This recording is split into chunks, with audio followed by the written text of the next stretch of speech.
Well, joining me in studio to unpack this further is Professor Sipho Seabe, political analyst, and joining us via the phone line is Kgoshi Setlamorao Tobejane, an independent land activist. Good evening to you, and thank you so much for joining us. Good evening. Now, Prof, let's start with maybe the big question. Who actually owns this land? Well, South Africa is a country that was colonized, and that country had its indigenous people, which are the Africans. And what the white people did when they came in was to start passing the land to themselves. And there was a certain land that was left to Africans. And what they then did was to use the systems that were there, the African systems, to try to say, can we co-opt some people into making sure that they take care of this land? So the Ingonyama Trust is a trust that is managing and administrating the land that was held in custody by the king on behalf of the Zulu people. Mm-hmm. So the issue here is not even that issue of who owns it. I think that is understood that it is land held in trust on behalf of the people. So it does not belong to one person. So what the committee and those who are talking about land and the land hunger have suggested is that there's the need for where you move away from communal property to where it becomes individualized. But that consultation, as we can see today, it was not far-reaching in the sense that you've had the king, who is obviously very unhappy, but also his unhappiness is also shared by a large number of people who see themselves as a representative of people in that rural area and the rural communities. So that is where the challenge is. But so that is one part. But the second part that is being raised that is political is why focus on the little land that is held by black people when the land audit by government itself talks about that most of the land is held in white hands by white individuals, by white companies. So effectively what you see here is either that we are being distracted from looking at the land in the hands of white people, which is the concern by the king, the concern by the chiefs, not only in KwaZulu-Natal, but around the country, that when the ANC talked about the land reclamation or land expropriation, they assumed that the concern would be about the land that now the ANC calls land stolen from black people by white people. But now the first point of entry appears to be a concern about the little piece of land held by King Zwelithini on behalf of his people. So that is the issue. But what it does show is a tendency anyway that or behavior and inclination from the ruling party to be always concerned about or being afraid of touching anything that is in the hands of white people. Hence, even the mainstream media has made this land more of an issue instead of talking about the bigger portion. But it's what I call crumbs mentality among the black people. If you listen to some of the commentary, if you have somebody who says, if you look at the South African Airways, 98% of the contracts goes to white people. You don't have black people being shocked and protesting against that. Instead, they become more concerned about who is in the 2%, because their mentality of colonized people is to always worry about the crumbs that fighting fall over that one piece of pie instead of looking at the bigger picture, right? So here you have a whole land audit that tells you that the land hunger will not be addressed until you address land that is in the hands of white people. Well, but most of our energy is really about creating black-on-black violence. Let's actually get some other voices in on this matter. We'll be joined by Honourable Mkhuleko Hlengwa, IFP National Spokesperson. Good evening to you, Honourable Hlengwa. Thank you very much for joining us. Just tell us what your views are on this land issue. I know that the leader of the IFP also had a platform to speak today at the Imbizo. Well, thank you much. Maybe at the outset, you must clarify that Prince Buthelezi addressed the Imbizo in his capacity as the traditional Prime Minister of the Zulu nation and the Prime Minister to the King. But the views that he has expressed today are views which the IFP, of course, shares, because it was the Zulu government that actually set into motion the establishment and creation of the Ingonyama Trust, and we believe that it was in the collective interest of our people. The IFP's principle and policy is that there must be land expropriation, but with compensation. But the point of departure should not be black-on-black dispossession. We don't believe it should be a black government who should be dispossessing people of their land. It is our firm belief that land which is under the jurisdiction of Ingonyama Trust at this point in time is in the hands of black people. You consider the fact that 13% of this land is what we're talking about. Who's speaking about the 87% of the land? And we feel that any discussion about land should be topping up what is already within the hands of the Ingonyama Trust. And we believe that the Ingonyama Trust actually secures and protects people's interests. You will remember that if you want to take this land into the hands of the state or into the hands of commercial business people, it's going to be very expensive for our people to access the land. If you look at transfer duties, you look at the initiation duties for any transaction. But what is happening now actually gives land to the people. To make a typical example, I myself am a resident in the traditional area under the jurisdiction of the Ingonyama Trust, and our traditional leader charges 400 rand. Now juxtapose that against what the banks and the commercial entities are charging our people. We must be considerate of the fact that people are living in conditions of poverty, high unemployment, an economy that is not growing, and rural communities must be protected against those which may seek to exploit the land. So as far as we are concerned, today's Imbizo has been very, very important because it sets into motion a far bigger national discussion about the focus of the state in terms of where land is. The question becomes, who's speaking about Orania? Who's speaking about the 87%? Of the land. And so for the critics and for those who seek to make a name for themselves, Ingonyama Trust land becomes an easy and soft target. And we believe that those people are misleading the majority of South Africans and setting them into a lull to believe that if you take the land of Ingonyama Trust, you would have achieved the broader principle and objectives of land expropriation. So we welcome what has happened today because we had people of all walks of life who are residents and people who are accustomed to the dictates and the way of life of Ingonyama Trust land, saying that they are quite comfortable with the current arrangement. So let's not fix what is not broken. Let's rather strengthen the capabilities of Ingonyama Trust and ensure that where there are weaknesses, we plug those holes, but it is a solid foundation for us to move forward. So we do not believe that expropriation of land, and in particular with the reviews into Section 25, that you should consider Ingonyama Trust land. We believe what is the current arrangement is working, and let's build on it. Well, please, Honourable Hlengwa, do stay with us on the phone line. We just want to move it to Kgosi Sitlamorao Tobejane, who's an independent land activist. Good evening to you, Kgosi. Thank you so much for joining us this evening. Talk to us about what you think about the Ingonyama Trust, whether indeed it should stay under the custodianship of King Zwelithini, and that the people would benefit more if they were to pay lower amounts to the king as opposed to paying to, property consultants. Good evening, and good evening to our viewers. Thank you for having me in our program. I want to start by what I used to say, that the liberation struggle of South Africa originated over the issue of the land dispute.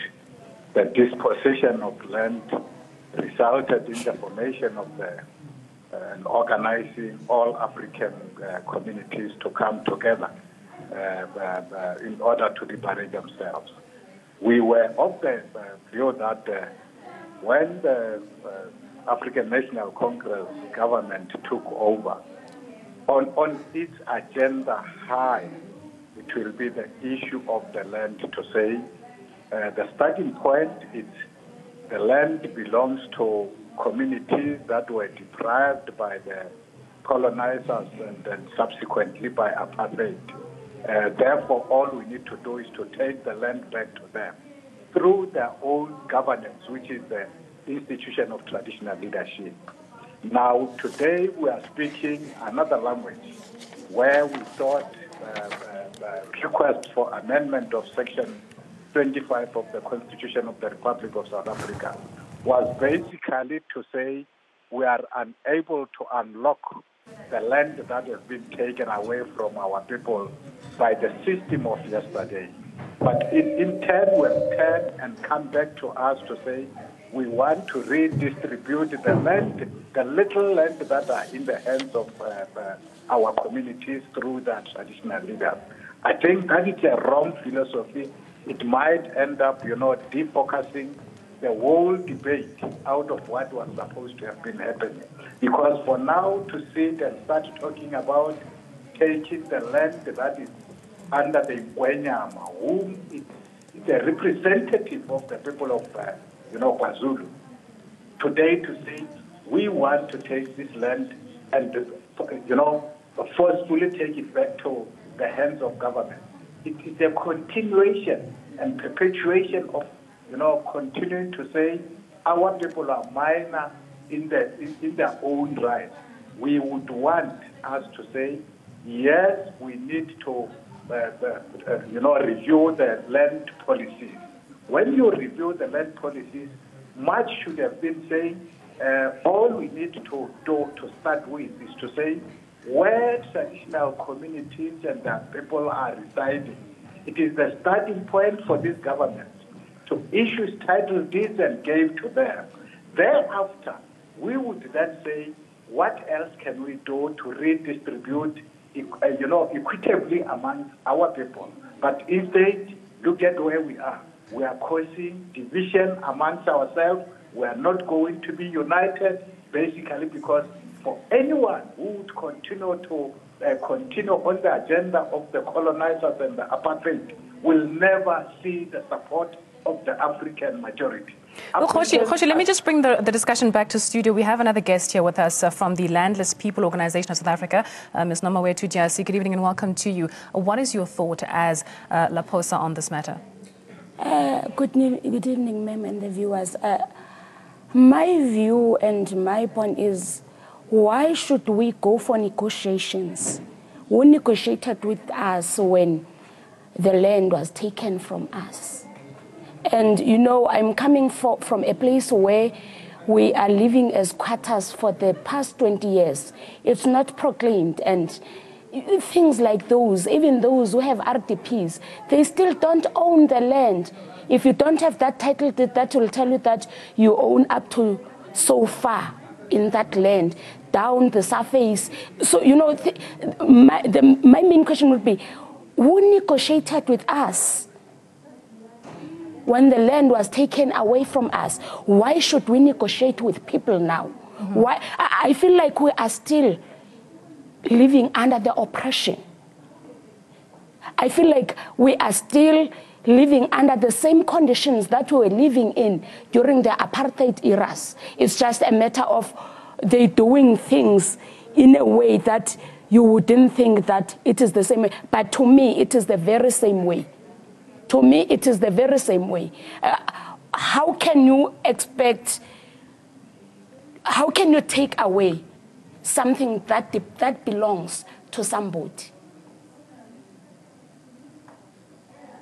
So who actually, Professor, do you think, should there be negotiations? And who should start this debate? I mean, as Honorable Hlengwa mentioned, and you also mentioned, touched on it briefly, the issue of the 87% of land that's not been spoken about. We're busy scuffling over this 13%, but who is to begin that debate? Well, I think the whole idea of liberation movements was really, or the hope was that they were going to deal with the issue of land, because any revolution is always based on land. Land is about culture, it's about identity, it's about self-worth, it's about dignity, it's also about the economy. It's not an accident that those without land are economically disadvantaged. So you would have thought that come 24 years later, after we had failed to address the issue of land hunger, would be moving with a great speed and haste to say, let us address this, especially now that you see our people in these conditions when it is cold. You find them in conditions that are hazardous. They die, and part of the reason is because they don't have land. Even the idea of shacks, it's an idea that comes because people don't feel safe and permanent where they stay. But once people have land, they would build proper houses. But shacks is a state of being landless. So you would have thought that the liberation movements would have pushed that agenda, but we can see that the ANC has actually failed. For instance, if you go back, there has been a capitulation in history within the ANC when you talk about the land belongs to all who live in it. I mean, if you go to China, they will not tell you that the land belongs to all who live in it. They will tell you that the land belongs to the Chinese. Yes. If you go to Britain, they will tell you the same thing. If you go to France, they will tell you it belongs to the French. It's only the colonized who are unable to reclaim their stake. So I think what you have is you have a revolution that has been suspended or constipated by thinking or wrong thinking. So what you saw the king do today is to simply to elevate the discussion, to remind people.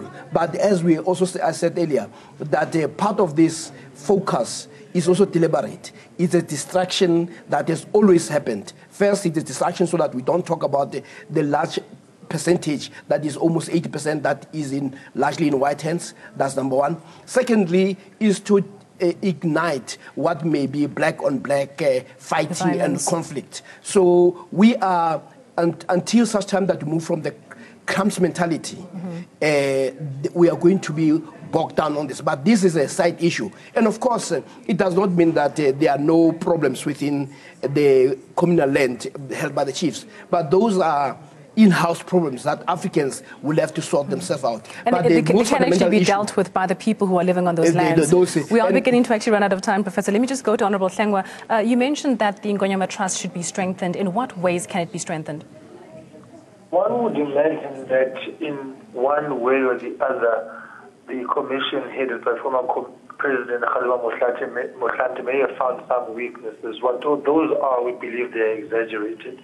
But Ngonyama Trust, of course, is a system. It's operating within a fluid society, and there may be shortcomings every now and again, and of course it's subject to review. But what we are saying is, don't throw the baby out with the bathwater, because that would be reckless, irresponsible, and grind against the grain of what is in the national interest, which is to restore the land in the hands of the majority of South Africans, which is black people. Now, we want to emphasize that if anybody in their right mind advocates for the disposition of the Ngonyama Trust would in fact be advocating for black-on-black disposition. Secondly, we must emphasize the fact that land is an emotional issue. And with the hearings that we have seen in terms of Section 49 as Parliament goes out, is that people are really, really, really feeling this matter emotionally. And so we are calling for calm and for a sober discussion. What would be reckless and irresponsible is for the ANC to shut up in the face of criticism leveled against traditional leaders and coming from President Motlanthe not to say anything. And we say this against the backdrop that, one, where were political parties before 1912 when traditional leaders waged the struggle against the dispossession of land? So we need to look at our history collectively and more broadly, as opposed to the populist rhetoric which is being spewed out by certain quarters of society and some political parties who believe that the trajectory of the restoration of land begins only with politics. It dates far back than that. And so at this point in time, all we are saying is, as the IFP is, we are saying let there be land expropriation, but with compensation, and the Ngonyama Trust land provides a solid foundation upon which we can build on that, because this is land which is already in the hands of the people. Well, thank you very much, Honourable Hlengwa. We are running out of time. I do apologize for that. Khoshi Tobejani, just your closing comments in 1 minute, please. We want to advise our own government and the parliamentarians that whatever they wanted to do with this amendment of Section 25, it should take the interest of the people of South Africa on board, particularly the poor who are relying on the little resources that they do have. We should have been by now investing in capacitating our people to use the land effectively, even to say when we would then get the remainder of the other land, they should be able to use it effectively to produce food security, and further making sure that the economy of this country are going to grow out of the land that we'll get. Thank you very much, Ms. Diaz. Your closing comments. My closing comment would be, give us back what belongs to us. We need to feel that we belong in South Africa. We're born and bred in South Africa. We are Africans. This is our home. This is our forefathers' home. But today we feel like we are useless. We don't exist. Give us what belongs to us. No negotiations needed. Just give us what is rightfully ours. Thank you. In a minute. Those who do not have land will always be economically disadvantaged. This so-called revolution will be a suspended revolution until the land below is brought back to the people who have always been custodians of this land and who can trace to a number of generations that there is nothing wrong in accommodating people, but it should be the terms of accommodation must be decided by the majority of the people in this country. But what we have a government that is too scared to touch white people, and what it does through its mainstream media makes us to focus on little crumbs. So the sooner we move away from this obsession with Ngonyama, not that the issues should not be addressed, but let us address the bigger land, because land hunger is not going to be resolved by attacking Ngonyama Trust. Thank you very much to all of our esteemed panelists. Remember that the discussion does continue offline, or rather on the internet. You can follow us on Twitter. Our handle is @AfroWorldView. Use the hashtag Ngonyama Trust. It is time now for a short break, but do stay tuned for Afro Business coming up next.